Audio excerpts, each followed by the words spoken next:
दोस्तों स्वागत है आपका बिहार न्यूज में। दोस्तों मैं हूं फिरदौस गनी और आप देख रहे हैं केडीवी लाइव। दोस्तों आज हो चुका है 13 अक्टूबर 2022। तो आज की बिहार की टॉप न्यूज़ लेकर आए हैं आपके लिए। तो चलिए दोस्तों स्टार्ट करते हैं आज की पूरे बिहार की टॉप न्यूज़। दोस्तों आज बिहार न्यूज में सबसे पहले बात करते हैं कि किडनी और कई बीमारियों से जूझ रहे लालू प्रसाद यादव अपना इलाज कराने के लिए सिंगापुर पहुंच गए हैं। उनके सिंगापुर पहुंचने के कुछ वीडियो सामने आए हैं जो कि सिंगापुर में रह रही उनकी बेटी रोहिणी आचार्य ने सोशल मीडिया पर पोस्ट किया है। वीडियो सिंगापुर एयरपोर्ट का बताया जा रहा है, जहां पिता को रिसीव करने के लिए खुद रोहिणी पहुंच गई थी। लंबे समय बाद पिता को अपने सामने पाकर के रोहिणी बेहद खुश नजर आई। इस दौरान उन्होंने सबसे पहले पिता का पैर छूकर के आशीर्वाद लिया। वहीं लालू प्रसाद यादव ने भी हाथ उठा करके उन्हें आशीर्वाद देते हुए नजर आए। आपको बता दूं कि लालू प्रसाद यादव लंबे समय से चारा घोटाले में जेल में बंद थे, जिसके कारण उनका पासपोर्ट कोर्ट ने सीज कर दिया था। दोस्तों बात करते हैं कि बिहार में खेती करने वाले किसानों के लिए अच्छी खबर सामने आ रही है। ताजा रिपोर्ट्स के मुताबिक पटना, पूर्णिया, नालंदा सहित बिहार में अगले महीने धान की खरीद शुरू होने वाली है। इसको लेकर के सभी जिलों के लिए दिशा निर्देश जारी कर दिया गया है। खबर के अनुसार खाद्य एवं उपभोक्ता संरक्षण विभाग ने दिशा निर्देश जारी करते हुए कहा है कि 1 नवंबर से उत्तर बिहार के सभी जिलों में धान की खरीद की जाएगी, जबकि 15 नवंबर से दक्षिण बिहार के जिलों में धान की खरीद शुरू होगी। आपको बता दूं कि बिहार में खरीफ सत्र 2022-23 में 45 लाख टन धान का लक्ष्य रखा गया था। दोस्तों बात करते हैं कि बिहार में रहने वाले लोगों के लिए बड़ी खबर सामने आ रही है। ताजा रिपोर्ट्स के मुताबिक मौसम विभाग ने बिहार के 3 जिलों में भारी बारिश होने की संभावना जताई है। वहीं पटना, बक्सर समेत सभी जिलों में बारिश और वज्रपात का अलर्ट जारी किया गया है। जहां मौसम विज्ञान केंद्र पटना के अनुसार आज बिहार के 3 जिलों में रोहतास, औरंगाबाद और गया में भारी बारिश के आसार नजर आ रहे हैं। वहीं राजधानी पटना समेत बिहार के सभी जिलों में मेघ गर्जन के साथ हल्के मध्यम स्तर की बारिश दर्ज की जा सकती है। वहीं किशनगंज, अररिया, पूर्णिया, कटिहार यानी कि सीमांचल और मिथिलांचल में भी बारिश होने की संभावना जताई गई है। हो भी सकती है, नहीं भी हो सकती है, सिर्फ अनुमान लगाया गया है। आपको बता दें कि कल भी बिहार के अलग अलग जिलों में खूब बारिश हुई। पटना में वज्रपात से एक व्यक्ति की जान गई, जबकि मुंगेर में भी वज्रपात से एक व्यक्ति की जान चली गई। जहाँ ऐसे में लोगों को अब भी सावधानी बरतने की ज़रूरत है। जहाँ कल किशनगंज, अररिया, पूर्णिया और कटिहार में भारी बारिश हुई है। मौसम वैज्ञानिकों की माने तो आज बिहार के कुछ जिलों में हल्के से मध्यम स्तर की बारिश हो सकती है। जहाँ वहीं 1-2 स्थान पर वज्रपात होने की भी आसार हैं। इसलिए खराब मौसम के दौरान लोग घर से बाहर ना निकले और बड़े पेड़ पौधे से बिल्कुल भी दूर रहें। दोस्तों बात करते हैं कि पूर्णिया एसपी दयाशंकर की मुश्किलें बढ़ गई है।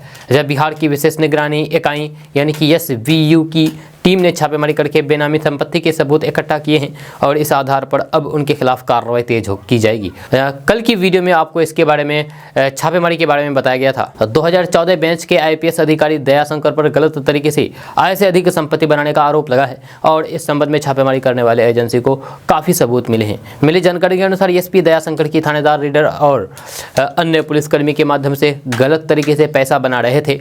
इसलिए जाँच एजेंसी SVU की टीम ने SP के पटना एवं पूर्णिया में स्थित ठिकानों पर छापेमारी के साथ ही थानेदार संजय कुमार सिंह, रीडर निर्मल कुमार एवं टेलीफोन ड्यूटी पर तैनात सिपाही सावन कुमार के ठिकानों पर भी छापेमारी की है और इन छापेमारी में लाखों की नकद के साथ ही कई तरह के दस्तावेज बरामद किए हैं। SP के ठिकानों से बरामद दस्तावेज में रियल एस्टेट में पैसा लगाया गया है। इसीलिए एजेंसी ने बिल्डर संजीव कुमार के ठिकानों पर भी छापेमारी की है। 2014 बैच के IPS और पूर्णिया के SP दयाशंकर के खिलाफ हो रही कार्रवाई को भ्रष्टाचार के खिलाफ यकसन माना जा रहा है। इससे पहले शराब माफिया से संबंध रखने के आरोप में मुजफ्फरपुर के SSP विवेक कुमार और पटना के SSP रह चुके आलोक कुमार के खिलाफ भ्रष्टाचार को लेकर के बड़ा एक्शन हुआ था। जब दयाशंकर के खिलाफ मिले दस्तावेज के आधार पर ये संभावना है कि सरकार उनके खिलाफ यकसन लेते हुए SP के पद से भी हटा सकती है। दोस्तों बात करते हैं कि हथिया नक्षत्र में तेज हवा के साथ ही हुई झमाझम बारिश ने किसानों की कमर तोड़ करके रख दी है।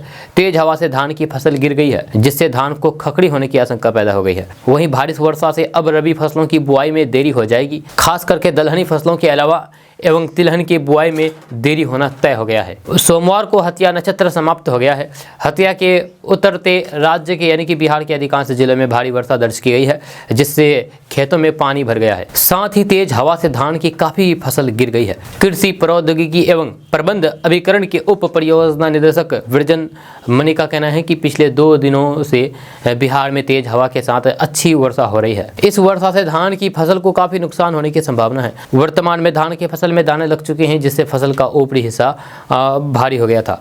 ऐसे में हवा चलने से धान की फसल गिर गई है। गिरी हुई फसल के दाने काले पड़ने लगेंगे, जिससे खकड़ी पड़ने की आशंका पैदा हो गई है। दोस्तों बात करते हैं कि मध्य प्रदेश, उत्तराखंड, नेपाल और देश के अन्य हिस्सों में हुई बारिश का नतीजा बिहार के लोग भुगत रहे हैं। जब बिहार में गंगा, गंडक, घाघरा और सरयू जैसी नदियों में बेमौसम बाढ़ के हालात पैदा हो गए हैं। जब पटना में गंगा का जलस्तर खतरे के निशान से केवल 17 सेंटीमीटर दूर रह गया है। जब बिहार के सिवान, गोपालगंज, सारण, बेगूसराय, खगड़िया, समस्तीपुर आदि जिलों में नदियों के तटवर्ती इलाकों में बाढ़ के हालात पैदा हो गए हैं। जब गोपालगंज में पिछले दिनों एक तटबंध टूट जाने से नदी का पानी कई गांवों में फैल गया था। हालांकि अब यहां हालात नियंत्रण में है। दशहरा के बाद पटना में गांधी घाट पर गंगा का जलस्तर खतरे के निशान से मात्र 17 सेंटीमीटर से नीचे है। जब बीते 24 घंटे में 26 सेंटीमीटर पानी भरा है। इधर हाथीदह में गंगा खतरे के निशान से करीब 8 सेंटीमीटर ऊपर बह रही है। गंगा में बाढ़ से छठ घाटों के निर्माण ठप हो गया है। जहाँ टाल और दियारा क्षेत्र में पानी भरने से रबी फसल की बुआई बंद हो गई है। केंद्रीय जल आयोग की रिपोर्ट के अनुसार गंगा का जलस्तर लगातार वृद्धि जारी है।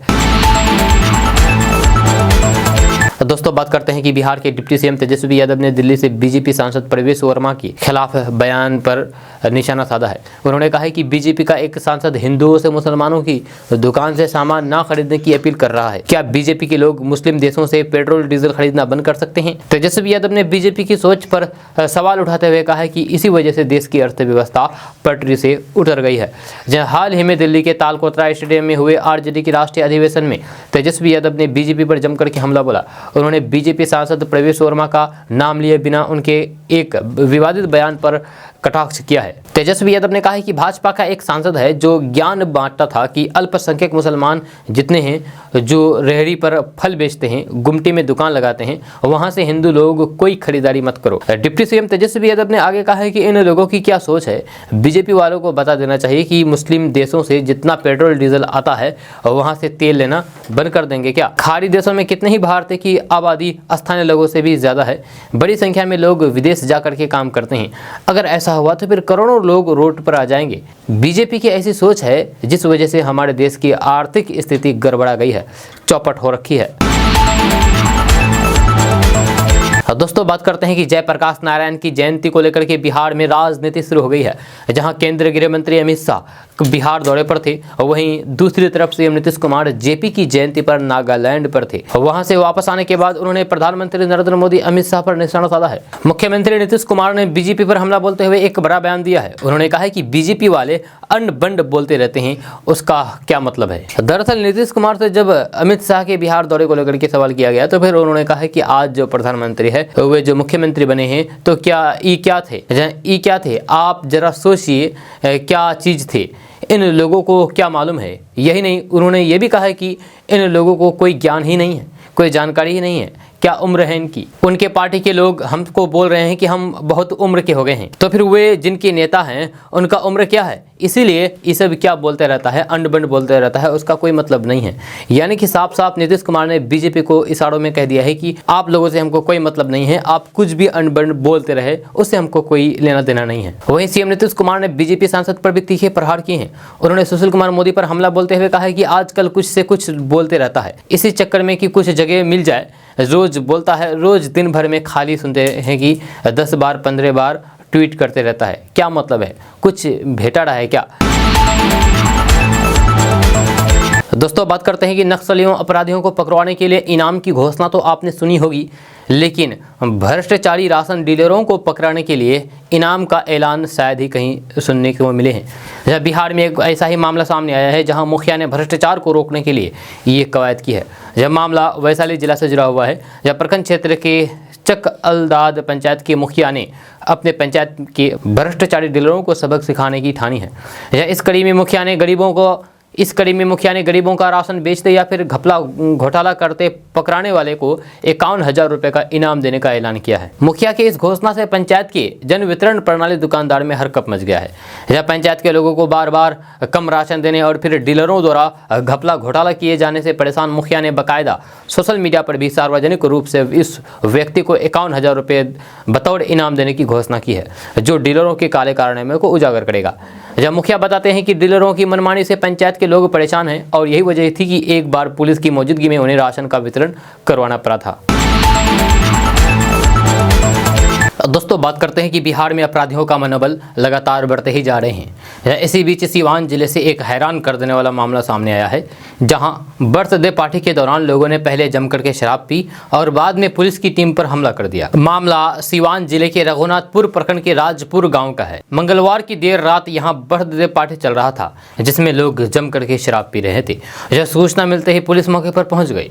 जब पुलिस को देखते ही शराबियों ने पथराव शुरू कर दिया। इस घटना में एक कांस्टेबल गंभीर रूप से घायल हो गया है। जब पुलिस ने 30 लोगों के खिलाफ नामजद एफआईआर दर्ज कर दिया है। यह घटना की जानकारी देते हुए थाना अध्यक्ष ने बताया है कि 50 से ज्यादा लोगों की मुश्किलें बढ़ने वाली है, उनके खिलाफ भी मामला दर्ज किया गया है। वहीं घायल सिपाही को सदर अस्पताल में भर्ती कराया गया है, जहां उनका इलाज जारी है। हैरान करने वाली बात यह है कि बिहार में शराबबंदी कानून लागू है। यह सरकार से लेकर के प्रशासन तक ये दावा करते हैं कि राज्य भर में कानून का पालन सख्ती से हो रहा है। इसके बावजूद भी लोग शराब का सेवन कर रहे हैं और छापेमारी करने पर पुलिस टीम पर हमला भी कर रहे हैं। ये तो फिर सोने पर सुहागा हो गया। अब दोस्तों बात करते हैं कि बिहार में बाघ के बाद अब गीदड़ ने लोगों का शिकार शुरू कर दिया है। जब पिछले दिनों आदमखोर बाघ से जहां बगहा इलाके के लोगों में दहशत देखा गया था, वहीं इन दिनों लखीसराय और दरभंगा जिले में लोगों को गीदड़ का डर सता रहा है। इन दोनों जिलों में गीदड़ ने करीब 2 दर्जन लोगों को अपना शिकार बना लिया है। जानकारी के अनुसार जिले के सदर थाना क्षेत्र में गीदड़ के हमले के लगातार कई मामले सामने आए हैं। यह गीदड़ के हमले से घायल लोग अस्पताल में भर्ती हो रहे हैं।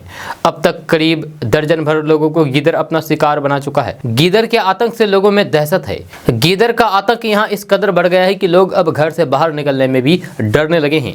पिछले 5 दिनों में करीब दर्जन भर लोगों को गीदड़ ने अपना शिकार बनाया है। कई लोगों का अस्पताल में अभी इलाज चल रहा है। इधर बिहार के दरभंगा जिले के बेनीपुर प्रखंड के हरिपुर एवं देवराम में गीदड़ के आतंक से लोग परेशान हैं। गीदड़ के काटने से अब तक कई लोग और कई पशु घायल हो चुके हैं।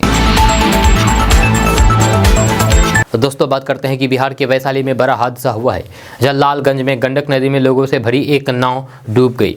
जहाँ 2 लोगों की जान जाने की खबर है, जहां दोनों मृतक एक ही परिवार के बताए जा रहे हैं। बताया जा रहा है कि जिस समय यह हादसा हुआ उस समय 20 से 25 लोग नाव पर सवार थे। जब ये लोग दाह संस्कार में हिस्सा लेने के लिए नाव से जा रहे थे, इसी दौरान नाव नदी में पलट गई और 2 लोगों की वहीं पर जान चली गई।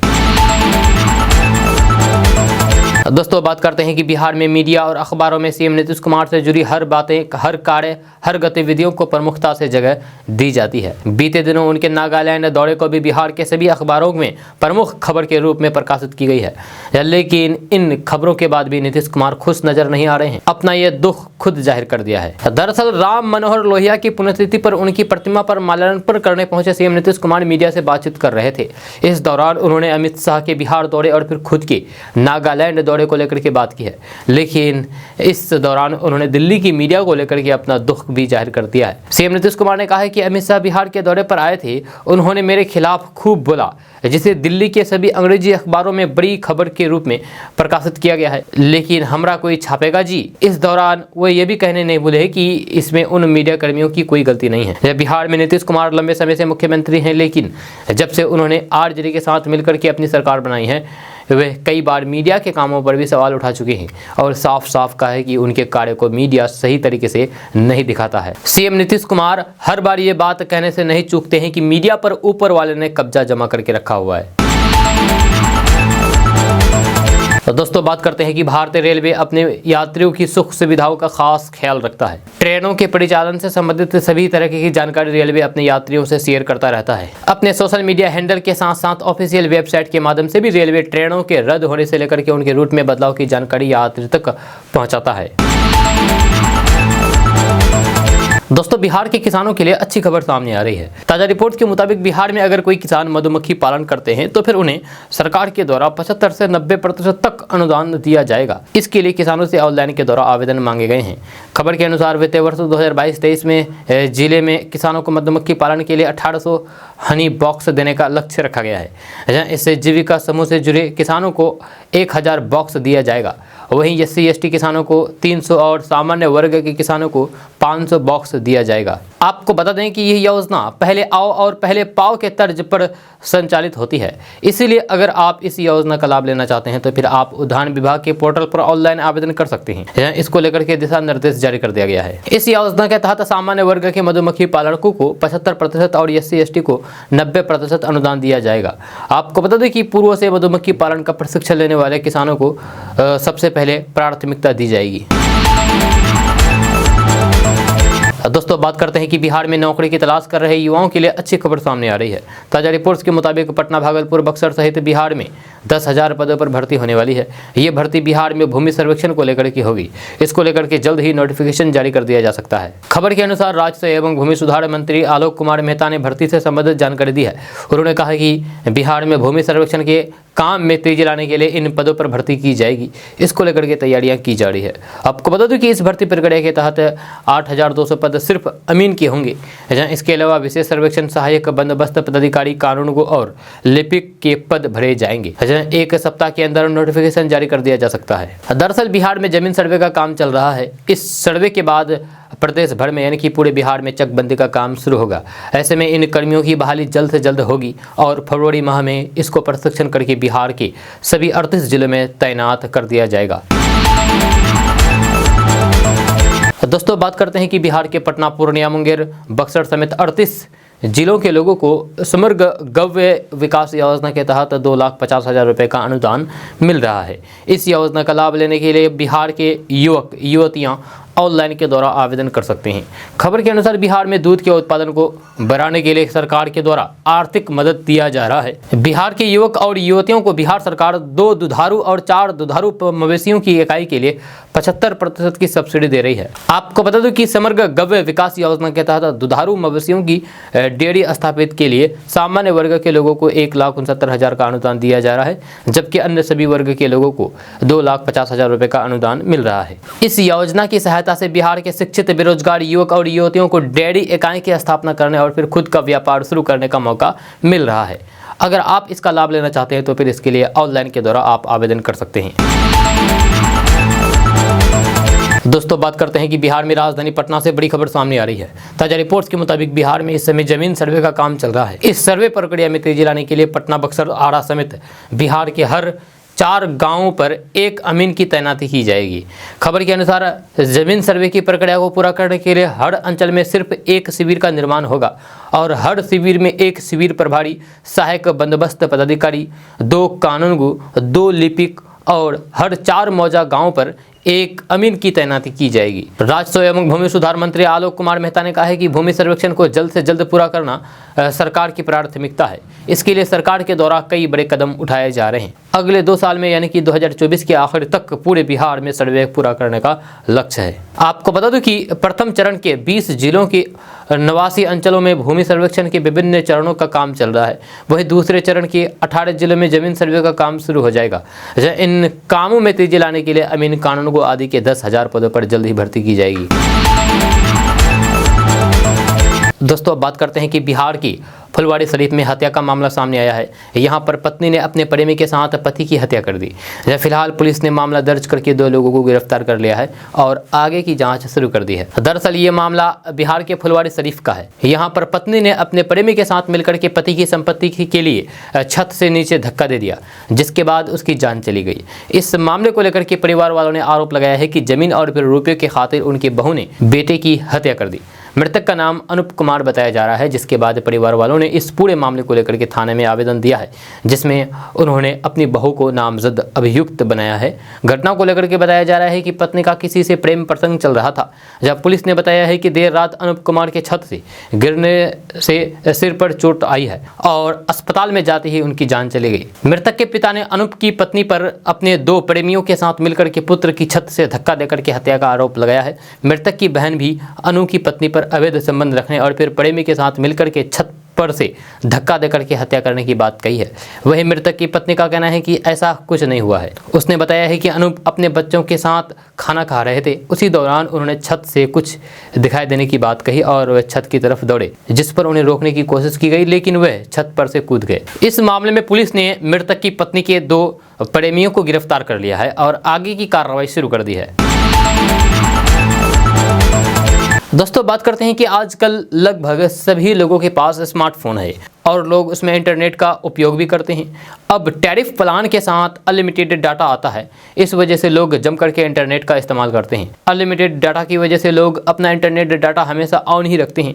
मोबाइल पर काम ना करते वक्त भी लोग अपना मोबाइल डाटा ऑन रखते हैं। अगर आप मोबाइल पर कोई काम कर रहे हैं या फिर कहीं बाहर जा रहे हैं तो फिर मोबाइल डाटा ऑन रख सकते हैं, लेकिन क्या आपको पता है कि हमेशा मोबाइल डाटा ऑन रखने की वजह से मोबाइल में कई तरह की परेशानी आ जाती है। चलिए हम आपको वो परेशानी के बारे में भी बताएंगे। तो सबसे पहले बात करते हैं कि अगर आप मोबाइल डाटा हमेशा ऑन रखते हैं तो फिर आपका मोबाइल लगातार काम करता रहता है। इस वजह से मोबाइल की बैटरी लगातार खर्च होती रहती है। इसका परिणाम ये होता है कि आपके मोबाइल की बैटरी तब भी लगातार उतरती रहती है जब आप वर्क नहीं कर रहे होते हैं, यानी कि काम नहीं कर रहे होते हैं। जी हाँ, इससे बैटरी पर भार पड़ता है, इससे मोबाइल के बैटरी को नुकसान भी हो सकता है। जब मोबाइल में हम कई तरह के ऐप्स डाउनलोड करके रखते हैं, ऐसे में अगर आप मोबाइल यूज़ नहीं कर रहे हैं और आपके मोबाइल का डाटा चालू रखते हैं तो फिर बिना उपयोग के भी आपके मोबाइल के बैकग्राउंड में कई सारी ऐप्स चालू रहती है जो आपके बिना इजाज़त के मोबाइल का डाटा खाती रहती है। जब आपका मोबाइल लगातार काम करता रहेगा तो फिर उसका तापमान तो बढ़ेगा ही, यही आपके मोबाइल के लिए सही नहीं है। लगातार काम करने की वजह से मोबाइल जितना ज़्यादा हीटेड होगा, मोबाइल की सर्विस भी आपको उतनी ही कम मिलेगी। आपने नोट किया होगा कि कई बार मोबाइल बहुत ज़्यादा गर्म हो जाता है, क्योंकि मोबाइल डाटा चालू रहने से बैकग्राउंड में चल रही ऐप्स लगातार काम करती रहती है। दोस्तों बात करते हैं कि बिहार लोक सेवा आयोग की 31वीं न्यायिक सेवा परीक्षा में एक ही परिवार के 3 बच्चों ने सफलता का परचम लहराया है। इसके बाद उनके गांव में जश्न का दौर शुरू हो गया है। इस परीक्षा में दरभंगा की 2 सगी बहनों कुमारी सिप्रा और नेहा कुमारी ने सफलता हासिल की है। वही उनके चचेरे भाई अनंत कुमार को भी कामयाबी मिली है। एक ही परिवार से 3 भाई बहनों के सफल होने के बाद इलाके में खुशी की लहर दौड़ गई है। घर वालों ने एक दूसरे को मिठाई खिला करके इस सफलता का जश्न मनाया है।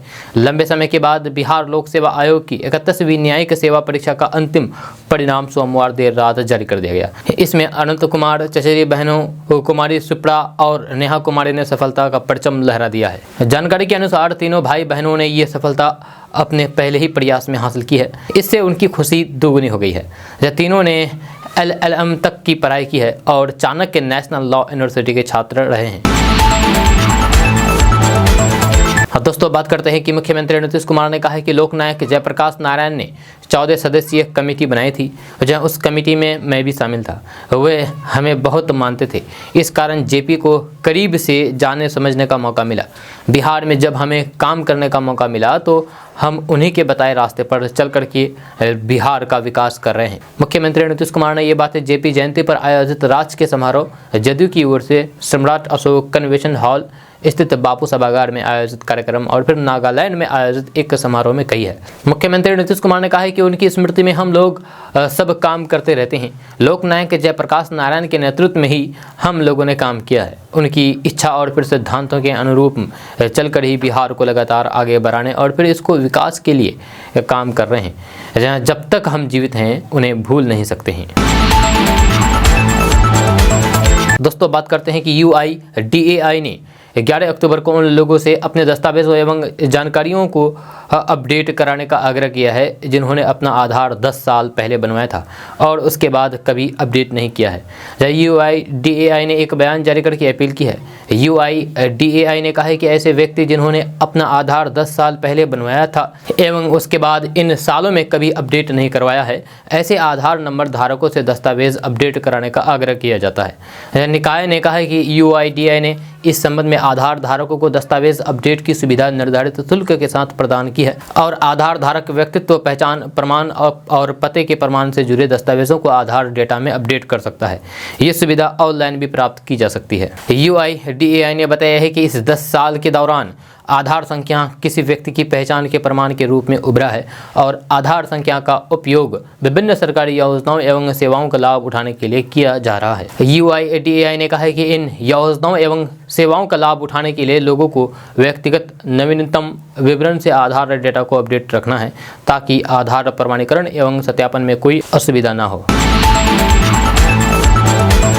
दोस्तों बात करते हैं कि बिहार में बदले राजनीतिक समीकरण के बाद बीजेपी बिहार में अब विपक्ष में है। मजेदार बात यह है कि बिहार की ज्यादातर राजनीतिक दल जिनके एक भी विधायक हैं वे सब सरकार में शामिल हैं या फिर सरकार के समर्थन में हैं। इसके बाद बीजेपी महागठबंधन के मुकाबले अकेले खड़ी है।